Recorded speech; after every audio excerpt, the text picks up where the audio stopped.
మనకి 5 years warranty and compressor అని ఉంది. కాపర్ ఫిల్టర్ ఉంది. హాయ్ హలో నమస్తే, welcome back to another video. ఇప్పుడు బ్యాచిలర్స్ ఉంటుంది కదా, బ్యాచిలర్స్ కానీ బ్యూటీ పార్లర్స్ కానీ పోర్టబుల్ ఫ్రిడ్జెస్ అని అంటారు కదా, వాళ్ళ కోసం రాక్వెల్ తరఫు నుంచి ఒక చిన్న ఫ్రిడ్జ్ పట్టుకొచ్చిన పోర్టబుల్ ఉంటుంది.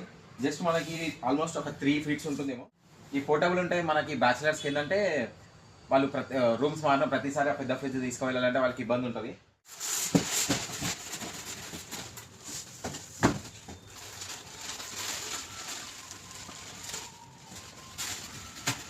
Five years warranty and compressor అని ఉంది.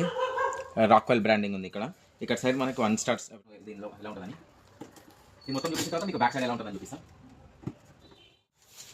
ఇలా ఉంటుంది మనకైతే ఫ్రిడ్జ్ అయితే. ఇది డీ ఫ్రిడ్జ్, దీంట్లో బాటిల్స్ పెట్టుకోవచ్చు, లేకపోతే ఏమన్నా ఆ కూల్ డ్రింక్స్ కానీ ఇవన్నీ పెట్టుకోవచ్చు. ఇక్కడ సైడ్ థర్మోస్టాట్ అంటే మనకి ఒక టెంపరేచర్ సెట్ చేసిన తర్వాత ఆటోమేటిక్గా కట్ ఆఫ్ అయిపోతుంది ఆ టెంపరేచర్ రాగానే. ఎప్పుడన్నా డీఫ్రోస్ట్ చేయాలంటే ఈ బటన్ నొక్కాలి, టిక్ అని సౌండ్ వస్తుంది కదా, అంటే ఎప్పుడన్నా ఈ ఐస్ గడ్డ కట్టింది ఆ టైంలో ఇది ప్రెస్ చేసి ఇలానే హోల్డ్ అయిపోతుంటుంది. లేకపోతే మెడికల్ షాప్ వాళ్ళకు కూడా ఇది సూటబుల్ అవుతుంది, ఎందుకంటే వాళ్ళు కూడా పోర్టబుల్ అనుకుంటారు, కౌంటర్ మీద పెట్టుకొని ఇంకా చాలా బాగుంటుంది. ఇక్కడ సైడ్ మెడిసిన్స్ పెట్టుకోవచ్చు. బ్యాక్ సైడ్ ఎలా ఉంటుంది చూపిస్తా. బ్యాక్ సైడ్ ఇది గ్రిల్ కండెన్సర్ అంటారు దీన్ని. 1 2 3 4 6 లైన్ కండెన్సర్ ఉంది. కస్టమర్ సైడ్ సర్వీస్ డీటెయిల్స్ అంటే ఇన్ కేసు ఫ్యూచర్లో ఏమైనా ప్రాబ్లం వచ్చిందంటే సర్వీస్ సెంటర్కి లాగిన్ చేసుకోవచ్చు. ఇది ఈ machine serial number. Compressor 5 years warranty ఉంది. ఫిల్టర్ ఉంది. అనిపించిన కింద కామెంట్స్ మరిన్ని వీడియోస్ కోసం సబ్స్క్రైబ్ చేసుకోవడం మాత్రం మర్చిపోకండి. బాయ్, మళ్ళీ వీడియోతో మళ్ళీ కలుద్దాం.